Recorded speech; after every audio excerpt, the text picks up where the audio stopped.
ಶತ್ರುಗಳು ಎಲ್ಲಿದ್ದಾರೆ? ಒಳಗಿದ್ದಾರೆ, ಹೊರಗಿದ್ದಾರೆ, ಮೇಲಿದ್ದಾರೆ, ಕೆಳಗಿದ್ದಾರೆ, ಎಡಕ್ಕಿದ್ದಾರೆ, ಬಲಕ್ಕಿದ್ದಾರೆ, ಎಲ್ಲ ಕಡೆಗೂ ಶತ್ರುಗಳಿದ್ದಾರೆ.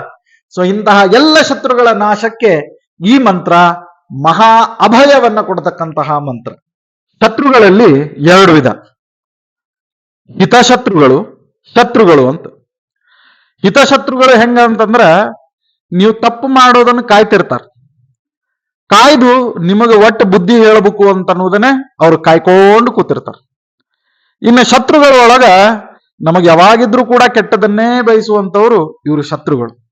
ಹಿತಶತ್ರುಗಳು ಅಂತಂದ್ರ, ನೀವು ತಪ್ಪು ಮಾಡಿದ್ದನ್ನ ನೀವು ತಪ್ಪು ಮಾಡಿರಿ ಅಂತ ಹೇಳಿ ನಿಮಗ ಮುಂದೆ ಹೋಗ್ಲಿಕ್ಕೆ ಕೊಡ್ಲಾರ್ದಂಗ್ ಮಾಡೋರು ಹಿತಶತ್ರುಗಳು. ಸೊ ಇಂತಹ ಶತ್ರುಗಳ ಕಾಟ ನಮಗ್ ಬಹಳ ಆಗ್ಬಿಟ್ಟದ. ಸೊ ಶತ್ರುಗಳ ಕಾಟಕ್ಕೋಸ್ಕರವಾಗಿ ಇವತ್ತಿನ ದಿವಸ ಪರಿಹಾರ. ಜೀವನದೊಳಗ ತಪ್ಪು ಮಾಡಿದಾಗ ಹೇಳಲಿಕ್ಕೆ ರಗಡ್ ಬುದ್ಧಿ ಹೇಳಲಿಕ್ಕೆ ರಗಡ್ ಮಂದಿ ಬರ್ತಾರ, ಆದ್ರೆ ನಿಮ್ ಜೊತೆ ನಿಂತ್ಕೊಂಡು ನಿಮ್ಮ ಜೊತೆ ಬೆನ್ ತಟ್ಟಿ ಮುಂದೆ ಹೋಗ್ಲಿಕ್ಕೆ ಅನುಕೂಲ ಮಾಡಿಕೊಡೋರು ಬಹಳ ಕಡಿಮೆ. ಸೊ ಹಿಂಗ ಆಫೀಸ್ನೊಳಗ, ಮನಿಯೊಳಗ, ಎಲ್ಲಿ ಹೋದಲ್ಲಿ ಬಂದಲ್ಲಿ ಎಲ್ಲಾ ಕಡೆಗೂ ಕೂಡ ಶತ್ರುಗಳ ಕಾಟ ಅಂತ ಅನ್ನೋದು ಇದ್ದಿದ್ದ. ಸೊ ಹೊರಗೆಲ್ಲೂ ಇಲ್ರಿ ಶತ್ರುಗಳು, ಮನಿ ಒಳಗ ಇರ್ತಾರ ಅಂತ ಎಷ್ಟೋ ಬಾರಿ ಹೇಳ್ತಾರೆ. ದುಶ್ಮನ್ ಕಿದರ್ ಹೇ ಅಂತಂತಂದ್ರೆ ಬಗಲ್ ಮೇ ಹೇ ಅಂತ. ಸೊ ಹಂಗೆ ಶತ್ರುಗಳು ಎಲ್ಲ ಕಡೆ ಇರ್ತಾರ. ಸೊ ಇಂತಹ ಎಲ್ಲ ಶತ್ರುಗಳ ಕಾಟವನ್ನ ನಿವಾರಣೆ ಮಾಡ್ಲಿಕ್ಕೋಸ್ಕರವಾಗಿ ದೇವಿಯ ಆರಾಧನೆ.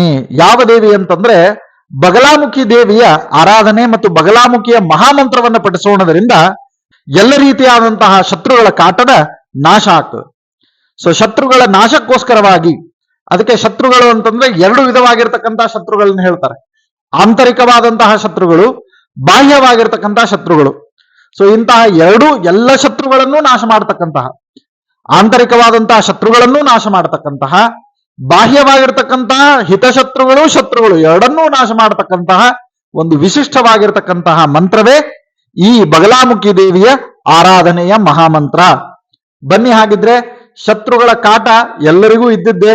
ಸೊ ಇಂತಹ ಎಲ್ಲ ಶತ್ರುಗಳ ಕಾಟ ನಾಶ ಆಗ್ಲಿ ಅಂತ ಹೇಳಿ ದೇವಿಯಲ್ಲಿ ಪ್ರಾರ್ಥನೆ ಮಾಡ್ತಾ, ಸದೈವ ಆ ತಾಯಿಯ ರಕ್ಷಣೆ ನಮ್ಮ ಮೇಲಿರಲಿ ಅಂತ ಹೇಳಿ ಆ ತಾಯಿಯಲ್ಲಿ ಪ್ರಾರ್ಥಿಸ್ತಾ, ಶತ್ರು ನಾಶಕ್ಕೋಸ್ಕರವಾಗಿ, ಶತ್ರುಗಳ ಕಾಟವನ್ನು ಪರಿಹರಿಸ್ಕೊಳ್ಳಿಕ್ಕೋಸ್ಕರವಾಗಿ ಇನ್ನೇನ್ ನೀವು ಜೀವನದಾಗ ಮುಂದೆ ಬರ್ತೀರಿ ಅಂತ ಅನ್ನೋದಕ್ಕನ ನಾ ಕಕ್ಕಿ ಕಾಳು ಒಗದು ನಿಮ್ಮನ್ನ 8 ಕಿಲೋಮೀಟರ್ ಹಿಂದೆ ಸರಿಸ್ತಾರಲ್ಲ ಅಂಥವರಿಗೋಸ್ಕರವಾಗಿ ಈ ಒಂದು ವಿಶೇಷವಾಗಿರ್ತಕ್ಕಂತಹ ಶತ್ರು ನಾಶಕ್ಕಾಗಿ ಇರತಕ್ಕಂತಹ ಮಹಾಮಂತ್ರ.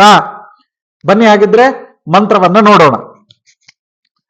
ಬಗಲಾಂ ಭಕ್ತ ವರದಾಂ ಸರ್ವದಾ ವಿಜಯಪ್ರದಾಂ ನಮಾಮಿ ಪೀತ ವಸನಾಂ ಶತ್ರುಸ್ತಂಭನಕಾರಿಣೀಂ. ಮತ್ತೊಮ್ಮೆ ಈ ಮಂತ್ರವನ್ನು ಹೇಳ್ತಾ ಇದ್ದೇನೆ.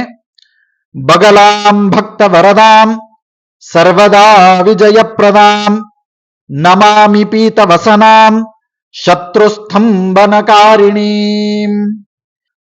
ಈ ಮಂತ್ರವನ್ನ ನಿತ್ಯವೂ 108 ಬಾರಿ ಹೇಳಬೇಕು. 45 ದಿನಗಳವರೆಗೆ ಇದರ ಅನುಷ್ಠಾನ ಇರ್ತದೆ. ಸೊ ಈ ಅನುಷ್ಠಾನವನ್ನ ಪರಿಪೂರ್ಣಗೊಳಿಸಿ ನಿಮಗೆ ಯಾವ ಶತ್ರು ಕ್ಷೇತ್ರದಿಂದ ಭಯ ಬರ್ತಾ ಇದೆ ಆ ಶತ್ರು ಕ್ಷೇತ್ರದಿಂದ ನಿಮಗೆ ವಿಜಯ ಪ್ರಾಪ್ತಿ ಆಗ್ತದೆ. ನಮಸ್ಕಾರ, ವಂದನೆಗಳು.